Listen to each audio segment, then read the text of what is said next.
ಚಾಮರಾಜ ಕ್ಷೇತ್ರದ ಜನಪ್ರಿಯ ಶಾಸಕರಾದ ಕೆ ಹರೀಶ್ ಗೌಡ ಅವರ ಹುಟ್ಟುಹಬ್ಬವನ್ನು ಮೈಸೂರಿನ ಶ್ರೀರಾಂಪುರದಲ್ಲಿರುವ ನವಚೇತನ ಬಸವೇಶ್ವರ ಟ್ರಸ್ಟ್ನ ವಿಶೇಷ ಚೇತನ ಮಕ್ಕಳೊಂದಿಗೆ ಬಡವರ ಬಂಧು ಅಭಿಮಾನಿಗಳ ಸಂಘದಿಂದ ಹುಟ್ಟುಹಬ್ಬವನ್ನು ಆಚರಿಸಲಾಯಿತು. ಈ ಸಂದರ್ಭದಲ್ಲಿ ಗೌರಿ ಹರೀಶ್ ಗೌಡ ಅವರು ನೋಟ್ ಪುಸ್ತಕ ನೀಡಿ ಮಾತನಾಡಿ, ಇಂತಹ ಮಕ್ಕಳ ಜೊತೆ ಹುಟ್ಟುಹಬ್ಬ ಆಚರಿಸುತ್ತಿರುವುದು ನಮಗೆ ತುಂಬಾ ಖುಷಿ ಇದೆ. ಲಕ್ಷಾಂತರ ಹಣ ಖರ್ಚು ಮಾಡಿ ಹುಟ್ಟುಹಬ್ಬ ಮಾಡುವುದೇ ಬೇರೆ, ಇಂತಹ ಮಕ್ಕಳ ಜೊತೆ ಹುಟ್ಟುಹಬ್ಬ ಮಾಡುವ ಸಂತೋಷ ಬೇರೆ. ಈ ಸಂತೋಷ ಎಲ್ಲೂ ಸಿಗುವುದಿಲ್ಲ. ಇಂತಹ ಒಳ್ಳೆಯ ಕೆಲಸ ಮಾಡುತ್ತಿರುವ ರಮೇಶ್ ಅಣ್ಣ ಹಾಗೂ ಪಾಪಣ್ಣ ಅವರಿಗೆ ನನ್ನ ಹಾಗೂ ನನ್ನ ಕುಟುಂಬದಿಂದ ತುಂಬು ಹೃದಯದ ಧನ್ಯವಾದಗಳು ಎಂದು ತಿಳಿಸಿದರು. ಹಾಗೂ ಆ ಮಕ್ಕಳಿಗೆ ಸಿಹಿ ನೀಡುವ ಮುಖಾಂತರ ಅವರ ಸಂತೋಷವನ್ನು ಹಂಚಿಕೊಂಡರು. ನಂತರ ಮೈಸೂರು ಕನ್ನಡ ವೇದಿಕೆಯ ಅಧ್ಯಕ್ಷರಾದ ಬಾಲಕೃಷ್ಣ ಅವರು ಮಾತನಾಡಿ, ಈ ರೀತಿ ಒಂದು ಟ್ರಸ್ಟ್ ಇಲ್ಲಿ ಇದೆ ಎಂಬುದು ನನಗೆ ಗೊತ್ತಿರಲಿಲ್ಲ. ನಾನು ಶ್ರೀರಾಂಪುರದ ನಿವಾಸಿಯಾಗಿದ್ದು ಇದು ನಮ್ಮ ಗಮನಕ್ಕೆ ಬರದೇ ಇರುವುದು ವಿಪರ್ಯಾಸ. ಮುಂದಿನ ದಿನದಲ್ಲಿ ನಮ್ಮ ಜನಪ್ರಿಯ ಶಾಸಕರಾದ ಹರೀಶ್ ಗೌಡ್ರ ಜೊತೆ ಸೇರಿ ನಮ್ಮ ಕೈಯಲ್ಲಿ ಆದಷ್ಟು ಸಹಾಯ ಮಾಡುತ್ತೇವೆ ಎಂದು ತಿಳಿಸಿದರು. ನಂತರ ರಮೇಶ್ ಅವರು ಮಾತನಾಡಿ, ಹರೀಶ್ ಗೌಡರ ಹುಟ್ಟುಹಬ್ಬ ಎಂದರೆ ಚಾಮರಾಜ ಕ್ಷೇತ್ರದಲ್ಲಿ ಒಂದು ಹಬ್ಬದ ವಾತಾವರಣ. ಅಲ್ಲಿನ ಜನರಿಗೆ ಹರೀಶ್ ಗೌಡ್ರು ಎಂದರೆ ತುಂಬಾ ಪ್ರೀತಿ. ಅವರು ತೋರುವ ಪ್ರೀತಿ ಹೇಗೆ ಎಂದರೆ, ಮೈಸೂರಿನ ಅರ್ಧ ಭಾಗದಷ್ಟು ಹರೀಶ್ ಗೌಡರ ಕಟೌಟ್ ಪೋಸ್ಟರ್ ಇದರಲ್ಲೇ ತುಂಬಿ ಹೋಗಿದೆ. ಇದನ್ನ ನೋಡಿದ್ರೆ ಜನರಿಗೆ ಅವರ ಮೇಲೆ ಎಷ್ಟು ಅಭಿಮಾನ ಇದೆ ಎಂಬುದು ಗೊತ್ತಾಗುತ್ತದೆ. ಅದೇ ರೀತಿ ಹರೀಶ್ ಗೌಡ್ರು ಕೂಡ ಅವರ ಬಳಿ ಸಹಾಯ ಕೋರಿ ಹೋದವರಿಗೆ ಎಂದು ವಾಪಸ್ ಕಳುಹಿಸಿಲ್ಲ. ಆದ್ದರಿಂದ ಇವರ ಮೇಲೆ ಅವರ ಕ್ಷೇತ್ರದ ಜನರಿಗೆ ತುಂಬಾ ಅಭಿಮಾನ. ಈ ಹುಟ್ಟುಹಬ್ಬದಲ್ಲಿ ನಾವು ನಮ್ಮ ಸ್ನೇಹಿತರು ಎಲ್ಲರೂ ಸೇರಿ ಅವರಿಗೆ ಹಾರೈಸುವುದೇನೆಂದರೆ, ಇನ್ನು 100 ವರ್ಷ ಅವರು ಮತ್ತು ಅವರ ಕುಟುಂಬ ಸುಖವಾಗಿರಲಿ, ಅವರಿಂದ ಅಲ್ಲಿನ ಜನರಿಗೆ ಸಹಾಯವಾಗಲಿ, ಮುಂದಿನ ದಿನದಲ್ಲಿ ಮಂತ್ರಿಗಳಾಗುವ ಅವಕಾಶ ಸಿಗಲಿ ಎಂದು ಶುಭ ಹಾರೈಸಿದ್ರು. ನಂತರ ಪಾಪಣ್ಣನವರು ಮಾತನಾಡಿ, ಹರೀಶಣ್ಣ ಅಂದ್ರೆ ನಮಗೆ ಒಡ ಹುಟ್ಟಿದ ಅಣ್ಣನಂತೆ. ನನ್ನ ವಾರ್ಡಿನ ಜನರು ಕಷ್ಟ ಎಂದು ಹೇಳಿದ್ರೆ ಅದಕ್ಕೆ ಮೊದಲು ಬರುವುದೇ ಹರೀಶಣ್ಣ ಎಂದು ತಿಳಿಸಿದರು.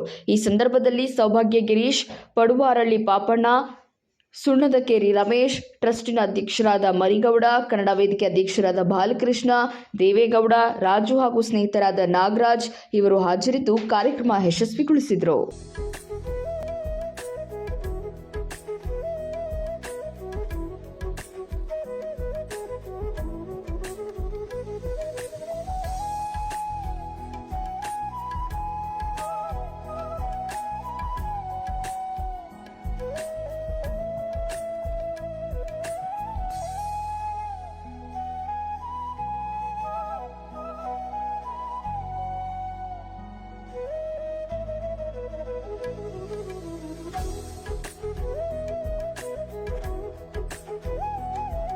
ಎಲ್ರಿಗೂ ನಮಸ್ಕಾರ. ಇವತ್ತೊಂದು ದಿನ ಹರೀಶ್ ಗೌಡ್ರದ್ದು ಹುಟ್ಟದ ಹಬ್ಬನ ಇಂಥ ವಿಶೇಷ ಚೇತನರ ಮಕ್ಕಳ ಜೊತೆ ಆಚರಣೆ ಮಾಡ್ತಿರೋದು ನಂಗೆ ತುಂಬ ಖುಷಿ ತಂದಿದೆ. ಇದಕ್ಕೆ ಕಾರಣ ರಮೇಶಣ್ಣ, ಪಾಪಣ್ಣ ಅವರು ಟೀಮ್ ಅವರು ಈ ಥರ ವಿಶೇಷ ಚೇತನ ಮಕ್ಕಳ ಜೊತೆ ಒಂದು ವಿಶೇಷವಾಗಿ ಬರ್ತಡೇನ ಆಚರಣೆ ಮಾಡಬೇಕು ಅಂದ್ಬಿಟ್ಟು ನಮ್ಮನ್ನು ಕರೆದು ಈ ಥರ ಬರ್ತಡೇ ಮಾಡ್ತಿದ್ದಾರೆ. ನಾನು ಇವತ್ತು ಈ ಮಕ್ಕಳ ಜೊತೆ ಒಂದು ಸ್ವಲ್ಪ ಹೊತ್ತು ಎಲ್ಲ ಟೈಮ್ ನೋಡಿದ ಮೇಲೆ ಇಂಥ ಮಕ್ಕಳದು ಶಾಲೆನ ನಡೆಸ್ತಿದ್ದಾರಲ್ಲ, ಅವರು ತುಂಬ ಒಳ್ಳೆ ಕೆಲಸ ಮಾಡ್ತಿದ್ದಾರೆ. ಅವರು ಈ ಮಾಮೂಲಿ ಶಾಲೆಯಲ್ಲಿ ಮಕ್ಕಳು ನೋಡ್ಕೊಳ್ಳೋದೇ ಒಂದು ಇದು, ಇಂಥ ಮಕ್ಕಳದು ಶಾಲೆನ ನಡೆಸ್ತಾ ಇರೋದು ಅವ್ರ ಪುಣ್ಯದ ಕೆಲಸ. ಅವ್ರಿಗೆ ಒಳ್ಳೆಯದಾಗಲಿ, ಅವ್ರಿಗೆ ಎಲ್ಲ ರೀತಿಯೂ ಸಹಕಾರ ಸಿಕ್ಕಲಿ, ಈ ಥರ ಶಾಲೆನ ಚೆನ್ನಾಗಿ ನಡೆಸ್ಕೊಂಡು ಹೋಗೋದಕ್ಕೆ ಅವ್ರಿಗೆ ಎಲ್ಲ ಥರ ಅನುಕೂಲಗಳು ಅವ್ರಿಗೆ ಸಿಕ್ಕಲಿ ಅಂತ ಕೇಳ್ಕೊತೀನಿ. ನನಗೆ ಈ ಮಕ್ಕಳ ಜೊತೆ ಎಲ್ಲ ವಿಶೇಷವಾಗಿ ಬರ್ತಡೇ ಸೆಲೆಬ್ರೇಟ್ ಮಾಡಿರೋದು ತುಂಬ ಖುಷಿ ತಂದಿದೆ. ಎಲ್ಲ ವೀಕ್ಷಕರಿಗೂ ನನ್ನ ನಮಸ್ಕಾರ. ಇವತ್ತು ಬಡವರ ಬಂಧು ಅಭಿಮಾನಿಗಳ ಸಂಘದಿಂದ ಹರೀಶ್ ಗೌಡರು ಹುಟ್ಟುಹಬ್ಬನ ಆಚರಿಸ್ತಾ ಇದ್ದೀವಿ. ಇಲ್ಲಿ ಅಂಗವಿಕಲರು ಮಕ್ಕಳು ಇದ್ದಾರೆ ಅಂತ ನಮಗೆ ಗೊತ್ತಾಗಿ ಸುಮಾರು ಒಂದು 10-15 ಫಂಕ್ಷನ್ಗಳನ್ನ ಮಾಡಿದ್ದೀವಿ. ಇವತ್ತು ಕೂಡ ಇಲ್ಲೇ ಮಾಡಬೇಕು ಅನ್ನೋ ಒಂದು ಆಸೆಯಿಂದ ನಾವು ಇಲ್ಲಿ ಮಾಡ್ತಾಯಿದ್ದೀವಿ. ಹರೀಶ್ ಗೌಡರು ಹುಟ್ಟುಹಬ್ಬನ ಸಾಕಷ್ಟು ಜನ ಮಾಡ್ತಾಯಿದ್ದಾರೆ, ಈಗಲೂ ನಡೀತಾ ಇದೆ ಕಾರ್ಯಕ್ರಮಗಳು. ಆದರೆ ಈ ಮಕ್ಕಳ ಜೊತೆ ಮಾಡೋದು ತುಂಬ ಒಳ್ಳೆ ಕೆಲಸ ಅಂತ ನಾವು ಎಲ್ಲ ಇಲ್ಲಿ ಸೇರಿ ಇಲ್ಲಿ ಮಾಡ್ತಾಯಿದ್ದೀವಿ. ನಮ್ಮ ಜೊತೆ ಬಡವರ ಬಂಧು ಸಂಘದ ಅಧ್ಯಕ್ಷರಾದ ಪಾಪಣ್ಣವರು ಮತ್ತು ಕನ್ನಡ ವೇದಿಕೆ ಅಧ್ಯಕ್ಷರಾದ ಬಾಲಕೃಷ್ಣ ಅವರು, ನಮ್ಮ ಸ್ನೇಹಿತರಾದಂಥ ರಾಜೇಶ್ ಅವರು, ಸಾಕಷ್ಟು ಜನ ಇವರೆಲ್ಲರೂ ಇದ್ದಾರೆ. ರಾಜು ಅವರು ಕೂಡ ನಮ್ಮ ಜೊತೆ ಇದ್ದಾರೆ, ದೇವೇಗೌಡರು, ನಾವೆಲ್ಲರೂ ಸೇರಿ ಇದೊಂದನ್ನು ರೂಪಿಸಿ ಇಲ್ಲಿ ಕಾರ್ಯಕ್ರಮನ ಮಾಡಿದ್ದೀವಿ. ಈ ಕಾರ್ಯಕ್ರಮ ಚೆನ್ನಾಗಿ ಬರುತ್ತೆ ಅಂತ ನಾವು ತಿಳ್ಕೊಂಡಿದ್ದೀವಿ. ಕಾರ್ಯಕ್ರಮಕ್ಕಿಂತ ಹೆಚ್ಚಾಗಿ ಈ ಮಕ್ಕಳಿಗೆ ಒಂದು ದಿನದ ಊಟದ ವ್ಯವಸ್ಥೆ ಮಾಡೋದ್ರಲ್ಲಿ ನಾವು ಶ್ರಮ ಹಾಕಿದ್ದೀವಿ ಅಂತ ನಮ್ಗೆ ಅನ್ನಿಸ್ತಾ ಇದೆ. ಆದ್ದರಿಂದ ಈಗ ಶಾಸಕರಾದ ಹರೀಶ್ ಗೌಡರು ಇದೇ ಥರ ಜನಪ್ರಿಯವಾಗಿ ಬೆಳೀಲಿ, ಮುಂದಿನ ದಿನದಲ್ಲಿ ಮಂತ್ರಿಗಿರಿ ಅವ್ರಿಗೆ ಸಿಕ್ಕಲಿ ಅನ್ನೋ ಒಂದು ಇದರಿಂದ ನಾವೆಲ್ಲರೂ ಸೇರಿ ಅವ್ರಿಗೆ ಆಶೀರ್ವದಿಸಿ ಮುಂದೆ ಕಳಿಸ್ತಾ ಇದ್ದೀವಿ. ಈ 2 ಮಾತನಾಡಿ ನಾನು ಮಾತನ್ನ ಮುಗಿಸ್ತೀನಿ.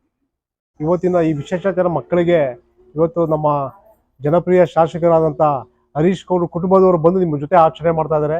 ನಿನ್ನೆಯಿಂದಲೂ ಸಹ ಮೈಸೂರಲ್ಲಿ ಭಾಳ ಒಳ್ಳೊಳ್ಳೆ ಕೆಲಸಗಳು ನಡೀತಾ ಇದೆ. ಯಾಕೆ ನಿನ್ನೆ ಇಲ್ಲ ಅಂದ್ರೂ ಸಾವಿರಾರು ಜನರಿಗೆ ಉದ್ಯೋಗ ಸಿಗುವಂಥ ಕೆಲಸಗಳು ಮಾಡಿದ್ದಾರೆ. ಎಷ್ಟೋ ಜನಕ್ಕೆ ವೈದ್ಯಕೀಯ ವ್ಯವಸ್ಥೆಯನ್ನು ಮಾಡಿ ಸುಮಾರು ಜನಕ್ಕೆ ಕಣ್ಣಿನ ತಪಾಸಣೆ ಮತ್ತು ಸುಮಾರು ಕಿಡ್ನಿ ತಪಾಸಣೆ ಆಗಿರ್ಬೋದು ಎಲ್ಲವನ್ನೂ ಸಹ ಮಾಡಿದ್ದಾರೆ. ಇಂಥ ಒಂದು ಅನುಕೂಲವಾದಂಥ ಮಾಡಿಕೊಂಡರು ನಮ್ಮ ಹರೀಶ್ ಗೌಡ್ರು. ಇವತ್ತು ಹರೀಶ್ ಗೌಡ್ರ ಒಂದು ಹುಟ್ಟುಹಬ್ಬವನ್ನು ಇವತ್ತು ಸರಳವಾಗಿ ನಿಮ್ಮೆಲ್ಲರ ಜೊತೆ ಆಚರಣೆ ಮಾಡ್ತಾ ಇದೆಯಲ್ಲ, ಅದು ಬಹಳ ಸಂತೋಷ. ಅವ್ರಿಗೆ ಭಗವಂತ ಅವ್ರು ಇನ್ನೂ ಕೂಡ ಹೆಚ್ಚಿನ ರಾಜಕಾರಣಿಗಳಲ್ಲಿ ಇನ್ನೂ ಹೆಚ್ಚಾಗಿರಲಿ, ಮತ್ತೆ ಅವ್ರಿಗೆ ಮುಂದಿನ ದಿನದಲ್ಲಿ ಮಂತ್ರಿ ಆಗುವಂಥ ಅವಕಾಶ ಸಿಗಲಿ. ತಮ್ಮೆಲ್ಲರ ಪ್ರೇರಣೆಯಿಂದ ಅವ್ರು ಏನು ಸೇವೆ ಮಾಡಿದ್ದಾರೆ, ನಿಮ್ಮೆಲ್ಲರ ಒಂದು ಸೇವೆಯಿಂದ ಅವ್ರಿಗೆ ಖಂಡಿತವಾಗ್ಲೂ ಸಿಗತ್ತೆ. ಈ ನವಚೇತನ ಟ್ರಸ್ಟ್ಗೆ ನಮ್ಮೆಲ್ಲ ಆದಂಥ ಸಹಾಯ ನಮ್ಮ ಜನಪ್ರಿಯ ಶಾಸಕ ಹರೀಶ್ ಗೌಡ್ರಿಂದ ಮತ್ತು ನಮ್ಮ ಸಂಘ ಸಂಸ್ಥೆಯಿಂದನೂ ಬಹಳಷ್ಟು ಸಹಾಯ ಮಾಡ್ತೀವಿ ಅಂತ ಸಹ ನಾನು ಹೇಳಕ್ಕೆ ಇಷ್ಟಪಡ್ತೇನೆ. ಇವತ್ತು ಅವ್ರ ಕುಟುಂಬದವ್ರ ಜೊತೆ ಬಂದಿರೋದ್ರಿಂದ ಅವ್ರ ಕುಟುಂಬದವ್ರು ನಾನು ಧನ್ಯವಾದ ಹೇಳಕ್ಕೆ ಮಾಡ್ತೇನೆ. ಇಂಥ ಒಂದು ನಿಮ್ಮ ಜೊತೆ ಆಚರಣೆ ಮಾಡೋದು ನಿಜಕ್ಕೂ ಒಬ್ಬಳ ಅರ್ಥಪೂರ್ಣ. ಸುಮಾರು ಜನ ಎಲ್ಲೆಲ್ಲೋ ಹೋಗಿ ಆಚರಣೆ ಮಾಡ್ಕೊಳ್ತಾರೆ, ಆದರೆ ಇಂಥ ಕಡೆ ಆಚರಣೆ ಮಾಡಬೇಕು. ಅದು ಭಗವಂತ ನಿಜವಾಗ್ಲೂ ಮೆಚ್ಚುತ್ತಾನೆ. ಭಗವಂತ ನಿಮ್ಮೆಲ್ಲರಿಗೂ ಒಳ್ಳೇದಾಗ್ಲಿ. ಮುಂದಿನ ದಿನದಲ್ಲಿ ಯಾರೇ ಒಂದು ಹುಟ್ಟುಹಬ್ಬ ಮಾಡಿದ್ರು ಕೂಡ ನಾನು ಕೂಡ ಹೇಳ್ತೇನೆ, ಅವ್ರಿಗೆ ಇಲ್ಲಿ ಬಂದು ಮಾಡಿ ಅಂತ ಹೇಳ್ತೇನೆ. ಮತ್ತೆ ಈ ಸಂಸ್ಥೆಗೆ ಏನಾದ್ರು ಒಂದು ಸಹಾಯ ಆಗೋ ರೀತಿ ನಾವು ಮಾಡ್ತೇವೆ ಅಂತ ಹೇಳಿ ನಾನು ಮಾತು ಮುಗಿಸ್ತೇನೆ.